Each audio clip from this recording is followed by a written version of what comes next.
હવે બીજા નંબરનો પ્રશ્ન છે કે મુન્દ્રા બંદર એ ભારતનું સૌથી મોટું વ્યાપારી બંદર ટ્રેડિંગ પોર્ટ છે, તો તે કયા આખાતમાં આવેલું છે? મુન્દ્રા બંદર તમને ખ્યાલ હશે કે આપણા ગુજરાતમાં આવેલું છે, અને ગુજરાતમાં પણ ખાસ કરીને વાત કરીએ તો કચ્છની અંદર આવેલું છે. પણ અહીંયા પ્રશ્ન પૂછેલો છે કે એ કયા આખાતમાં આવેલું છે? એ કયા આખાતમાં આવેલું છે? અખાત એટલે ગલ્ફ, કે આપણે સાલો પહેલાં ચલાવી દીધું છે. અખાત એટલે શું, ગલ્ફ એટલે શું? તો કે કેમ્બેનો અખાત, મન્નારનો અખાત, ખંભાતનો અખાત કે કચ્છનો અખાત? તો કચ્છમાં આવેલું છે મુન્દ્રા બંદર, તો એ કચ્છના અખાતમાં આવેલું છે. અખાત વિશે તમને ખબર હોવી જોઈએ. અખાત ઉપર ઓલરેડી એક અલગ વિડીયો લેક્ચર ચલાવેલો છે, અહીંયા જોઈ લેજો. કેમ્બેનો અખાત અને ખંભાતનો અખાત એ બે એક જ છે, એ બે એકના જ અલગ અલગ નામ છે. ખંભાતનો અખાત અત્યારે કહેવાય છે, પણ પ્રાચીન સમયમાં એને કેમ્બેના અખાત તરીકે ઓળખવામાં આવતું હતું. ગુજરાતની અંદર બે અખાત આવેલા છે, કચ્છનો અખાત અને ખંભાતનો અખાત. મન્નારનો અખાત તમિલનાડુની આજુબાજુના વિસ્તારમાં આવેલો છે, તો આ તમને ખ્યાલ હોવો જોઈએ. જો અહીંયા નકશો તમારા મગજની અંદર એકદમ ક્લિયર હોવો જોઈએ. આ જે છે એ કચ્છનો અખાત છે. કચ્છનો અખાત સૌરાષ્ટ્ર અને કચ્છની વચ્ચે આવેલો છે, જામનગરની આજુબાજુ આવેલો છે. અહીંયા આપણો India's first marine national park પણ આવેલો છે. ગલ્ફ ઓફ ખંભાત, ખંભાતનો અખાત અહીંયા આવેલો છે. પછી વાત કરીએ કે પાલ્ક બ્રે, પાલ્કની સ્ટ્રેટ એ અહીંયા આવેલી છે. ગલ્ફ ઓફ મન્નાર, મન્નારનો અખાત જે છે એક રીતે તમિલનાડુ અને શ્રીલંકાની વચ્ચે આવેલો છે. તમિલનાડુ અને શ્રીલંકાની વચ્ચે. તો આવા બધા પ્રશ્નો જે છે એ પૂછાતા હોય છે, તમને ખ્યાલ હોવો જોઈએ. અહીંયા પણ આવેલું છે. બીજી વાત કરીએ કે અહીંયા જે દરિયાઈ મેદાનો, કોસ્ટલ પ્લેન્સ જે છે એની ઉપર પણ પ્રશ્ન પૂછાતો હોય છે. આની પહેલાં મેં તમને એક બે વાર ચલાવેલું હતું, તો એ પણ તમને ખબર હોવી જોઈએ. ગુજરાતનો જે દરિયા કિનારો જે છે, તો આને કચ્છનો દરિયા કિનારો કહેવાય.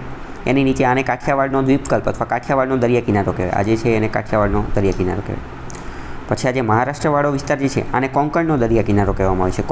કોંકણ કોસ્ટ કહેવામાં આવે. પછી કેરળવાળો જે છે એને મલબારનો દરિયા કિનારો કહેવામાં આવે, મલબાર કોસ્ટ.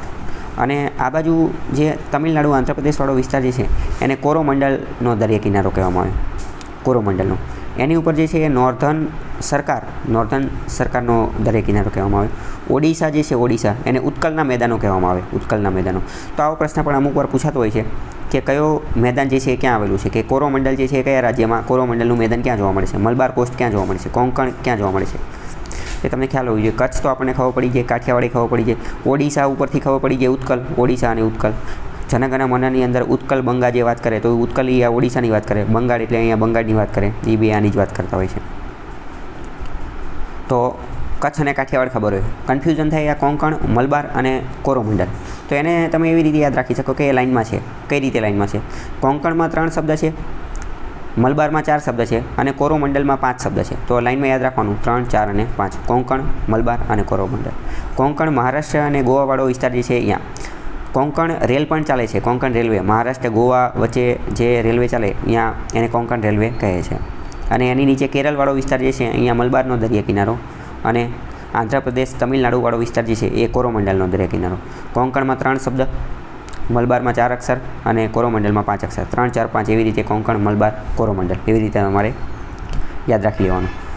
પ્રશ્ન આવા વારંવાર પૂછાતા હોય છે. નીચે પણ બીજો મેપ આપેલો છે, એમાં આખો ભારતનો મેપ આપેલો છે. કચ્છનો દરિયા કિનારો, કાઠિયાવાડનો દરિયા કિનારો, કોંકણનો દરિયા કિનારો. કોંકણનો દરિયા કિનારો જે છે એની નીચે કર્ણાટકવાળો વિસ્તાર જે છે એને એકવાર કનાડા કોસ્ટ પણ કહેવામાં આવે છે. કન્નડ ભાષા બોલવામાં આવે છે કર્ણાટકની અંદર, તો એને કનાડાનો દરિયા કિનારો પણ કહેવામાં આવે છે. એની નીચે મલબાર, મલબાર એ કેરળવાળો વિસ્તાર.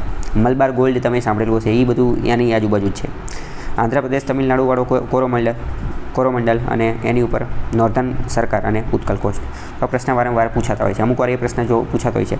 આ જે કોંકણવાળો વિસ્તાર જે છે, કોંકણવાળો વિસ્તાર, અહીંયા મોનોઝાઇટ સેન્ડ જોવા મળે છે. મોનોઝાઇટ સેન્ડ, આ મોનોઝાઇટ સેન્ડ જે છે એ કોંકણવાળો વિસ્તાર, એટલે કે કોંકણ અને આ જે મલબારવાળો વિસ્તાર છે, એ કોંકણ અને મલબારવાળો વિસ્તાર, અહીંયા મોનોઝાઇટ સેન્ડ જોવા મળે છે. અને મોનોઝાઇટ સેન્ડ જે છે એમાંથી થોરિયમ મળે છે. થોરિયમ એ મોનોઝાઇટ સેન્ડમાંથી થોરિયમ મળે છે. અને થોરિયમ એક રીતે ન્યુક્લિયર એક્ટિવ છે, અને એમાંથી ન્યુક્લિયર એનર્જી જે છે એ પણ બનાવી શકાય છે. ભારત અત્યારે એની ઉપર રિસર્ચ, સંશોધન જે છે કરી રહ્યું છે. આવો પ્રશ્નો વારંવાર પૂછાતા હોય છે.